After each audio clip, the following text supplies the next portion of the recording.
ओम शांति।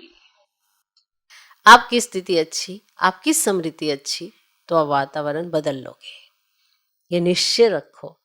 ये नहीं कि वातावरण का असर आपके ऊपर आ रहा है तो फिर तो कोई फायदा नहीं है। आप कहीं पर भी चले जाएं पूरे विश्व में, आप पर किसी और का असर नहीं आना चाहिए। बाप का असर इतना हो कि आप कहीं पर भी जाएं तो आपका असर दूसरों पर आए, क्योंकि आप दूसरों को बाबा के रंग में रंगने आए हो। आप इतना रंगे हुए हो तो कोई क्या रोकेगा। ठीक है, समझे? ये देख लेना किसका रंग ज्यादा है, कौन अपना रंग चढ़ाता है।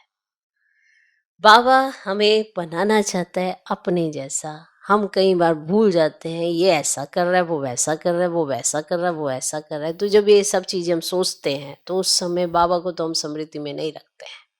तो जब बाबा को स्मृति में नहीं रखते हैं तो स्थिति कैसे अच्छी हो सकती है। इसीलिए कई बार हम वातावरण में या आपस में भाई बहनों में उलझ के रह जाते हैं और बाबा साइड हो जाता है, भाई बहनों में फंसे रहते हैं। भाई बहनों ने कुछ नहीं देना, कुछ भी नहीं देना।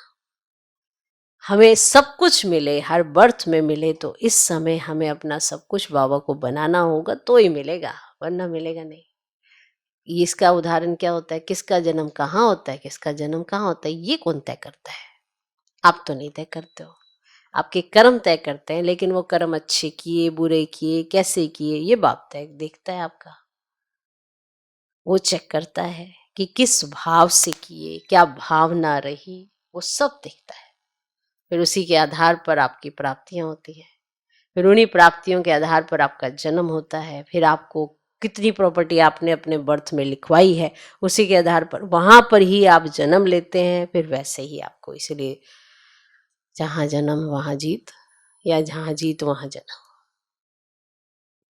तो इसका अर्थ भी जब समझ में आ जाता है ना, तो हम अपने कर्मों को सुधारना शुरू कर देते हैं, ना कि दूसरों को। और दूसरों को अगर नहीं सुधारते, अपने को सुधारते हैं, तो हमें बाबा की बात याद रहती है, तो श्रेष्ठ समृद्धियां आती हैं। फिर स्थिति श्रेष्ठ।